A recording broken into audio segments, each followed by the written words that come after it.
It was a cold winter evening. The sky was gray, and snowflakes fell slowly onto the wet street. People hurried past with their collars up and their heads down, trying to stay warm. No one looked around. No one smiled. But in the middle of the street on the corner near an old bakery, a little girl was kneeling on the cold ground. She was only 9 years old. Her thin dress was wet. Her small hands were red from the cold. Her shoes were torn. She had no gloves. Her dark hair was messy and her eyes were full of sadness. She knelt there, singing. Her voice was soft, almost broken. It shook from the cold, but she didn't stop. She sang an old lullaby, the kind mothers sing to their babies. Her voice was weak, but there was something in it, something that made people feel something deep in their chest. Yet still, they walked past. Some people turned their heads, some shook their heads and kept walking. One man even laughed and said, "Why is she singing in the snow? Is this a joke?" But the girl didn't stop. She wasn't singing for money. She wasn't singing to be noticed. She was singing for her mother. Her mother was sick, very sick. She had been lying in bed for 2 days, barely able to speak. Their small room was freezing. They had no heater. They had no food. The little girl didn't know what else to do. Her mother needed medicine, but they had no money. No one was helping them. So she did the only thing she could do. She went outside and began to sing. Each note hurt her throat. The cold air made her chest burn. Her stomach growled. She hadn't eaten all day. But she kept singing. Her mother needed help. That was all that mattered. Cars passed by. People passed by. No one gave her even a coin. Then something strange happened. A black car, shiny and expensive, drove slowly down the street. It didn't pass her right away. It slowed down when it reached her. The windows were dark. She couldn't see who was inside. She kept singing, though her voice was now almost gone. The car stopped. The window rolled down just a little. Inside the car was a man. He wore a black suit and a long coat. His hair was silver and his eyes were sharp. He looked like someone important, rich, powerful. He looked at the girl with a strange expression. Not pity, not anger, just quiet, deep thought. He said nothing. He did not open the door. The girl felt his eyes on her but did not look up. She was scared. Was he angry? Was he watching? To mock her like the others? Or was he just curious? The man inside the car did not move. He just watched. He listened. Her song reached its final lines. Her voice cracked. She coughed once, then twice. Still, the man watched. She bowed her head. The song ended. There was no applause, no money in the empty tin cup in front of her. Just silence. Then the car drove away. The little girl looked up, surprised. The car was already gone. She felt a tear roll down her cheek. Was he going to help? Why did he stop? Why did he watch and leave? She stood up slowly. Her legs were stiff. Her hands hurt. She picked up the empty cup and walked back to the broken house she called home. Inside, her mother was still lying in bed. Her lips were dry. Her hands were cold. The girl took off her wet shoes and crawled beside her mother to give her warmth. She whispered, "I tried, Mama. I really tried." Her mother opened her eyes slightly and gave a weak smile. "You have a strong heart," she said softly. "You always did." Outside, far down the street, the black car had stopped again. Man inside was still thinking about the little girl's voice. He remembered something. Long ago he had heard that same song. It was his mother's favorite lullaby. She used to sing it when he was a boy before everything changed. He looked in the rearview mirror. Something inside him stirred, but he drove away. Again. The snow kept falling. The little girl closed her eyes and hugged her mother tighter. She didn't know it yet, but her voice had reached someone, and that someone was about to change everything. The next morning, the girl woke up early. Her mother was still weak, still coughing. The cold in their room felt sharper. There was no food. The girl's belly ached with hunger, but she didn't complain. She gently brushed her mother's hair and kissed her forehead. "I will sing again today, Mama," she whispered. "Maybe today someone will help." Her mother gave a faint smile and closed her eyes again. The girl wrapped her old scarf around her neck. It had holes and didn't keep her warm, but it was all she had. She slipped on her torn shoes and stepped outside into the icy air. Her little fingers turned red in seconds, but she didn't stop walking. She returned to the same street corner as yesterday, the same cold stone, the same people walking past like she didn't exist. She knelt down again and began to sing. Her voice was softer now, weaker than before, but it still carried something honest, something pure. People passed. Some looked. Most ignored. But then, the black car returned. It moved slowly again, just like before. It stopped a few feet away from her. This time, the window rolled down a little more. The man inside looked the same. Sharp suit, cold eyes, strong face. He didn't speak. He just watched. The girl kept her eyes down. She was afraid. Why was he back? Was he angry she was still there? Or did he come to give her something, but he didn't get out? He didn't speak. He just sat there staring. Inside the car, the man's fingers were gripping the steering wheel tightly. He watched her lips move, her little hands shaking in the cold, her eyes full of silent pain. He remembered something. Long ago, a younger version of himself. Poor, dirty, cold, crying in a dark alley. Back then, a woman had found him. She gave him food, a warm coat, a place to stay. She didn't ask questions. She just helped. That woman had sung to him when he cried, the same lullaby. His chest hurt as he watched the little girl. The song she sang, it wasn't just any song. It was the same song from that memory. He looked at her closer. Her face, her eyes. Something was familiar, but he said nothing. After a long minute, he rolled the window up and drove away again. The girl watched the car disappear into the traffic. Her heart dropped. Why did he come again? Just to leave? She looked down. At her empty tin cup, no coins, not even one. That night she returned home again, empty-handed. Her mother's cough was worse. She could barely speak now. Her body shook from the cold. The girl sat beside her on the floor and wrapped her arms around her. "No one helped today either, Mama," she whispered. But her mother just closed her eyes and said softly, "Keep singing. Someone will hear." Later that night, when the girl was asleep beside her mother, something happened. Outside their small, broken house, a car stopped. It was the same black car. The man stepped out this time. He walked slowly to the door. He held a large box in his hands. Inside were things the girl could never imagine: warm blankets, fresh food, medicine, and even new shoes. He placed the box by the door and stood there for a moment, staring at the poor house. He whispered something to himself. It has to be her. Then he turned and walked back to his car. He didn't knock, he didn't speak, he just left. The next morning, the girl opened the door to find the box. She gasped. She ran back to her mother. "Mama, someone left us food and medicine." Her mother's eyes filled with tears. It's a miracle. But the girl wondered deep inside, who helped us? Was it the man in the car? Why didn't he say anything? She still didn't trust it. What if it was a mistake? What if it was the last time? So, she went back to the street, she knelt again, and she began to sing. From a distance, in the same black car parked around the corner, the man watched. This time, he stayed longer.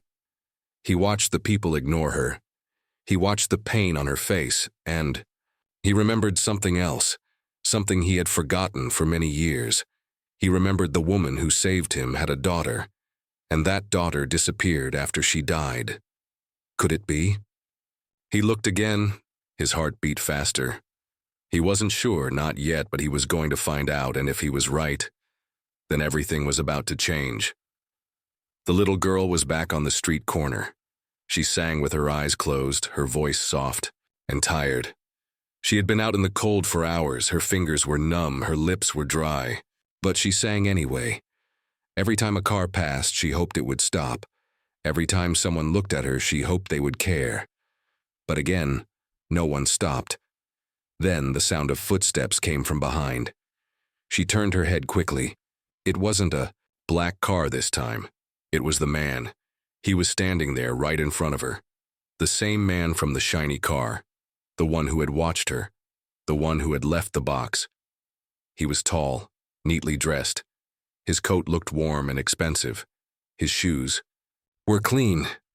But his eyes looked like they had seen pain, like they remembered something sad. The girl quickly looked down, scared. But the man knelt beside her. "Why are you singing here again?" he asked in a calm voice. She didn't answer. He looked at her tin cup. Empty. He looked at her hands. Frozen. Then, he spoke again. "I left the box at your door last night." Her eyes widened. She looked up at him for the first time. It was you?" He nodded. "Why?" she asked softly. He didn't answer right away. Then he said, "Because I know what it feels like to be hungry, to be cold, to be forgotten." The girl blinked. She didn't know what to say. The man looked at her closely. "What's your name?" "Lena," she whispered. "And your mother's name?" "Maria." The man's expression changed. He seemed shocked, like he had heard a name he hadn't heard in many years. "Maria," he said under his breath. Then he stood up slowly. "Come with me," he said. Lena shook her head quickly. "No, I can't leave Mama. She's sick. She needs me." The man knelt again. "I can help her. I have doctors. I have medicine. But I need you to trust me." Lena looked into his eyes. They didn't look cruel. They didn't look fake. Still, she was afraid. "What do you want from me?" she asked. The man paused. "I want the truth," he said. She didn't understand. He handed her a small card with an address. "Come here with your mother. Tonight, I'll send someone to help you move her." Then he stood and walked away. Lena clutched the card in her hand. Her heart was beating fast. Why did he care? What truth was he talking about? That night, a black van arrived at their house. 2 gentle women stepped out wearing warm coats. They carried a stretcher and wrapped her mother in thick blankets. Lena held her mother's hand tightly as they drove through the city. They arrived at a large house, tall gates, bright lights, and a wide garden covered in snow. The rich man was waiting at the door. He helped carry her mother inside. Doctors were already there, ready with warm rooms, medicine, and food. Lena was speechless. She had never seen such kindness. She sat beside her mother's bed while the doctors worked.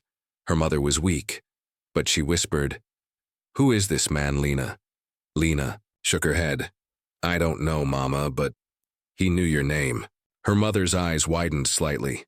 "His name is Mr. Ethan," Lena said. Maria froze. That name, that voice, that face. It couldn't be. Later, when the room was quiet, Mr. Ethan entered slowly. He looked at Maria with soft eyes. "It's been a long time," he said. Maria stared at him. "Ethan?" He nodded. "You saved me 25 years ago. I was just a boy. You took me in. You gave me a place to stay when I had nothing." Maria's eyes filled with tears. "You were that child?" He smiled gently. "Yes. And now, I want to return what you gave me." He turned to Lena. "She's your daughter?" he asked softly.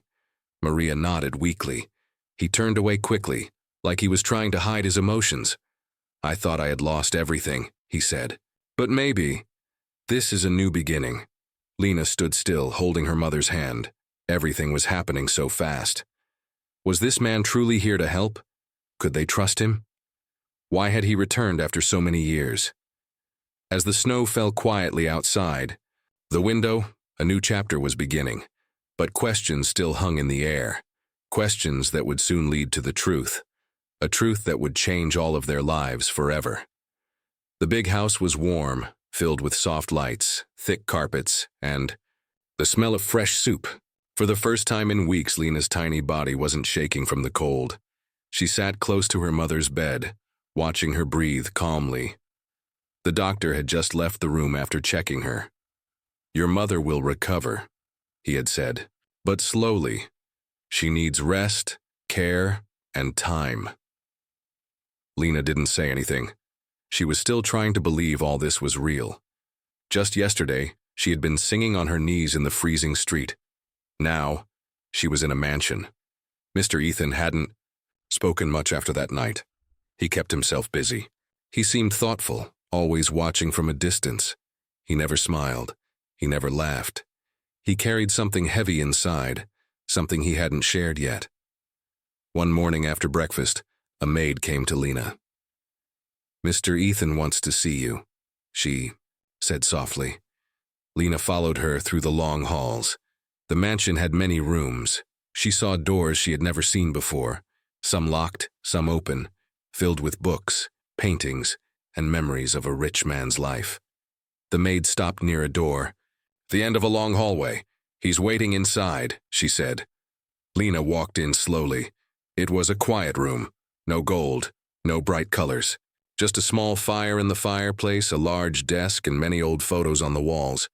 Mr. Ethan was standing near the window, looking out at the garden. He turned around when she entered.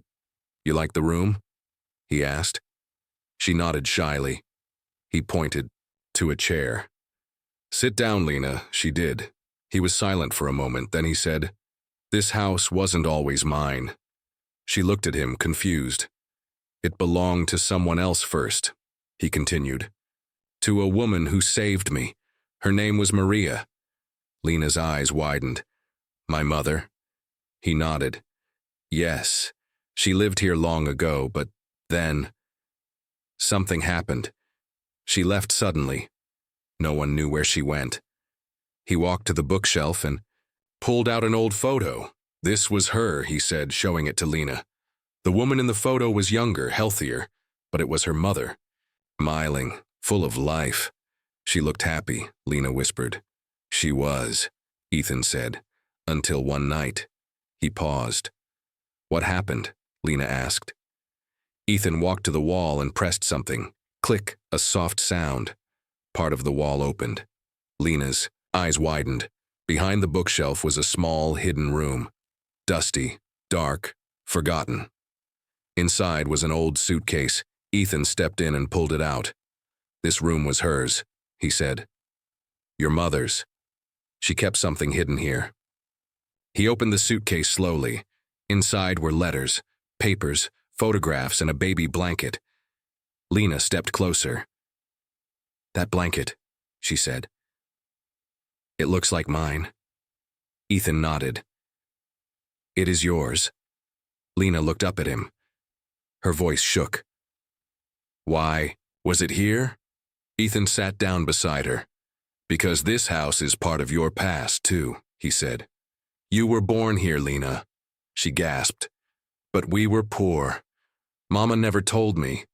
"She left everything behind," Ethan said. "She ran because someone was trying to take you away." Lena's heart pounded. "Who?" "A man your mother once trusted. He changed, became cruel, dangerous. She had to hide you to protect you." Lena's hands trembled. Ethan looked down at the letters. "She wrote these for you, in case something happened to her." He handed one to Lena. Her mother's handwriting covered the page. "My sweet Lena," it began. Lena's eyes filled with tears. She held the letter close. Ethan stood up. "There's more," he said, "but you should read them slowly." Lena nodded, holding the letter tightly. She felt like the world had opened a door she didn't know was there. Her mother had a secret past. She had been born into something bigger than hunger and cold streets, but questions still burned in her heart. "Who was the man who tried to take me?" she asked. Ethan's face darkened. "That's the part of the story I haven't told yet," he said. "Because he's not gone. He's still out there. And if he finds out you're back here—" He stopped. Lena's eyes widened. "You mean he might come for us?" Ethan nodded slowly. "But I won't let him," he said. "Not again." Lena felt a cold wind run down her spine. For the first time, she felt safe, and in danger at the same time. The house wasn't just a mansion. It was a secret. And now someone out there might be looking for it, looking for her, and what he wanted wasn't just money. The letter from her mother still trembled in Lena's hands. Her eyes moved over every word, slow and careful. Each line was full of love. Each word held a hidden pain. But what scared her most were the last lines. If he ever finds. You again? Run, Lena. Run and don't look back. Lena sat frozen in the secret room. The fire outside the hidden wall crackled, but its warmth didn't reach her. She looked at Mr. Ethan. Who is he? Ethan's jaw tightened. His name is Marcus Lane. The name sounded sharp like broken glass. Long ago, he was rich, powerful, and dangerous. He wanted your mother, not for love, but for control. She worked for his family once. He thought he could own her. Lena's face turned pale. Own her? Ethan nodded slowly. When she said no to him, he got angry. When she tried to leave, he followed her. When you were born, he tried to take you, said you belonged to him. Lena gasped. But he's not my father? Ethan shook his head firmly. No, he just believed if he couldn't have your mother, he'd take her child. It was revenge. Lena's voice dropped. So Mama ran? Yes, Ethan said. She hid you. Disappeared into the poor side of the city. Changed everything. Her name, her life, everything. To protect you. Lena's heart pounded hard. Does he know we're here? Ethan looked away. I tried to keep it quiet, but this city talks, and if anyone saw you come in, it won't take long before someone tells him. Lena held her letter close. Her voice cracked. What do we do? Ethan stood up. We prepare. And we don't let fear win. But it was too late. That night, a phone call came. The maid rushed into the room, her face pale, hands shaking. Sir, she said to Ethan, someone is at the gate. He stepped outside and looked at the screen connected to the security cameras. There he was, a man in a dark gray coat with silver hair slicked. Back and eyes like cold steel, Marcus Lane. He didn't smile, he didn't blink, he just stared at the camera. He found us, Ethan said quietly. Lena watched from behind. Her whole body went cold. Marcus pressed a button on the gate intercom. I know she's there, he said calmly. Maria's little girl. I waited years. Now I've come to collect what's mine. The sound of his voice made Lena feel sick. Don't answer, Ethan said. Don't open anything. But Marcus wasn't leaving. He left something at the gate, a small box. And then he walked away, disappearing into the night. Ethan went out later when he was sure it was safe. He opened the box. Inside was a photo of Lena. Not from the streets, not from before, from this week, inside this house. Taken through a window. Lena gasped when she saw it. He's been watching, she whispered. Ethan nodded. He's closer than we thought. They took extra care that night. Locked every door, closed every curtain. Guards were placed at every corner. But fear had already entered the house. Later, while Lena tried to sleep near her mother's bed, Maria opened her eyes. Lena, she whispered. Lena leaned close. Yes, Mama? Maria's voice shook. He knows, Marcus. He won't stop, not now. I'm not leaving you, Lena said. No, her mother said, holding her hand tightly. But you must listen to Ethan. He's the only one who can protect. You. Lena nodded slowly. Mama, what did Marcus really want? Maria looked away. A tear rolled down her cheek. There's something hidden. Something he thinks I took from him a long time ago. A document. A code. He believes it gives him power over the Lane family fortune. But I never had it. Then why chase us? Maria turned her eyes back to her daughter. Because, she said, he thinks I gave it to you. Lena's mouth dropped open. Me? But I don't have anything. Maria touched her heart. Not yet, but maybe you are the key. Down the hallway, Ethan stood near the fireplace holding the photo Marcus left behind. He stared into the flames, thinking. He wants her. Ethan whispered. But not just for revenge. He pulled out an old key from his pocket, The same key Maria had once given him, long ago before she disappeared. Behind the mansion, far below the ground, there was another secret, one that might save Lena, or destroy everything. The next morning, the air inside the mansion felt colder, even though the sun was shining outside. Lena barely slept. Her mother's warning echoed in her head. "He thinks I gave it to you." But what did she mean? Lena didn't have anything, no code, no document, nothing special. Just an old song her mother once taught her, and a tiny wooden pendant she always wore around her neck. She touched it now, holding it tightly. In another part of the house, Mr. Ethan sat in the study, turning the old key over and over in his hand. His eyes were red from staying up all night. He had made phone calls, checked security cameras, and read old letters again and again. One word kept coming back. Vault. It had been written in Maria's letter years ago. "If anything happens to me, use the key, but only if she is in danger." Lena was in danger. Ethan stood up and locked the study door behind him. He walked down a narrow hallway past dusty paintings and silent statues. He reached a heavy door in the basement, one no one ever used. He inserted the key.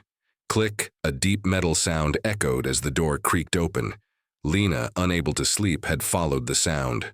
She watched from behind the wall as Ethan disappeared into the hidden room. She tiptoed after him. Inside was a stone staircase leading downward into darkness. She followed carefully, step by step, her pendant glowing softly under the dim light. Ethan reached the bottom and lit an old oil lamp. The room was small but strong, built from stone. In the center stood a locked steel chest, old and covered in dust. Lena gasped softly from behind. Ethan turned around, startled. "Lena, you shouldn't be here." "I followed you," she said. "Is this the vault?" He nodded slowly. "Yes." "What's inside?" Ethan walked to the chest. "I don't know yet." He used the same key. With a heavy sound, the lid opened. Inside were layers of cloth and something wrapped inside. A leather folder. Ethan opened it. Inside were papers, maps, a legal document with a golden seal, and at the top, Maria's signature. Lena stepped closer. "What is it?" "It's proof," Ethan said. "This document shows that your mother owned this house, and the land under it. And more than that." He flipped to the last page. "It names you, Lena, as the legal heir. Everything your mother had is now yours." Lena blinked, stunned. But why would Marcus want this?" Ethan's eyes narrowed. "Because this land sits on something very old, something powerful. Under this mansion is an ancient spring. Some believe it has healing power. Others believe it gives control over land and politics. So, he wants the land?" Lena asked. "Yes," Ethan said. "And if he gets it, he gets everything." Suddenly, a sharp noise echoed upstairs. Crash. Ethan and Lena froze. Then, another crash. Glass breaking, heavy footsteps, voices. "Shouting, 'He found us,'" Ethan said. "He's inside," Lena gasped. "Mama!" Ethan pulled out his phone. "Go through that tunnel," he said, pointing behind the vault. "There's a tunnel?" Lena asked. "Yes," Ethan said. "Your mother built it long ago. It leads to the edge of the city. I'll stay and slow him down." "No," Lena cried. "You'll get hurt. I promised Maria I'd protect you. Now go." Lena hesitated. Ethan looked at her, softer now. "You're stronger than you think, Lena. This isn't just about you or your mother anymore. It's about what's right." Lena nodded, her hands shaking. She hugged him tightly. "I'll come back," she whispered. "Stay hidden," Ethan said. Lena turned and ran through the narrow tunnel behind the vault, her pendant bouncing against her chest. The walls were cold, but her heart burned, with fear and something new, determination. Above her, the mansion was no longer safe. Marcus had arrived, and he wasn't alone. Ethan stepped out of the vault room and faced the intruders. Marcus stood in the hallway, dressed in black, his eyes sharp and cruel. "Where is she?" he asked. "She's gone," Ethan said. "You won't find her." Marcus smiled. "Oh, I will. You forget. I always do." Then he turned to his men. "Search every room. She has something that belongs to me." But he was wrong. Lena didn't have just a document. She carried her mother's love. She carried the truth. And somewhere deep in that tunnel she remembered something. The old song her mother used to hum, a lullaby. It had numbers in it, a rhythm. Pattern. Maybe it was more than just a song. Lena ran through the cold, dark tunnel. Her breath came out in small clouds. Her heart pounded, but not just from fear. It was racing with thoughts, memories, and questions. In her hands, she clutched the folder Ethan gave her, the proof of her mother's legacy. But something else filled her mind now. That song, the one her mother used to hum every night when Lena was little, a soft melody with strange words. At the time, Lena thought it was just a lullaby, but now, after what her mother had said and after what she found, she wasn't so sure. She began to hum it as she ran, slowly at first, then more clearly. 1 for the light, 2 for the sea, 3 for the place where the roots run free. Was it a clue? 4 for the voice, 5 for the land, 6 for the key in a little girl's hand. Lena stopped running. She reached into her coat and pulled out her wooden pendant. She'd worn it for as long as she could remember. It was a gift from her mother when she was just a baby. She turned it over in her hand. It had always looked like just wood. But now, she noticed something, a small groove, a crack she had never seen before. With trembling fingers, she pressed it. Click, the pendant opened. Inside was a tiny folded paper, so old it looked like it could fall apart in her hands. Carefully, she unfolded it. It was a map, not just of the mansion, but of the land around it. And in the center, marked with a red X, was something else. A second vault, hidden far away beneath an old tree. Lena's eyes widened. That's what Marcus was really after. Not just the land, but what her mother had hidden beneath it. She kept running through the tunnel until it ended at a metal door. She pushed it open and stepped out into the forest behind the mansion. It was still early morning. The sky was pink and soft with rising light. Birds chirped. The world felt calm, but Lena's heart beat loud. She ran to the edge of the map, through trees, over wet grass. Finally, she found it. The tree stood tall, roots curling out like fingers. It looked ordinary, except for the old stone at its base. The same symbol carved into her pendant was carved into the stone. She dropped to her knees and began to dig. The dirt was cold, wet, heavy. But she didn't stop. Not even when her hands began to hurt. Finally, her fingers hit something hard. Wood. A small box. She pulled it out and opened it. Inside was a sealed envelope. She opened it with shaking hands. A note was inside. It was from her mother. "My little songbird, if you are reading this, I am gone, but I trust you found the path I left. Inside this letter is what Marcus has chased for years. It is not money. It is not power. It is the truth. Truth that his family lied, that the land he claims isn't his, that everything he owns was stolen from mine. With this letter and the documents Ethan holds, you can end his control. Be strong, be brave, and sing your song, Lena. The world needs your voice." Mama Lena felt her tears fall as the wind moved gently through the trees. She wasn't just a poor girl anymore. She wasn't just singing to survive. She was carrying her mother's truth. She returned to the mansion quietly, sneaking in through the tunnel again. Inside, Marcus was yelling at his men. "Find her! I don't care what it takes." Ethan was cornered. He had been beaten, but he didn't let go of the papers. Then, from the hallway, a voice rang out, soft, but strong. "Lena." She began to sing, not just any song. The song, the lullaby. Marcus froze. The guards turned, and in her hands, Lena held the pendant and the letter. "I know what you did," she said. "I have the truth." Marcus stared at her like he'd seen a ghost. "You're just a child," he said. "No," she replied, her voice steady. "I'm Maria's daughter, and I'm not afraid of you." Sirens sounded in the distance. Ethan smiled through bloodied lips.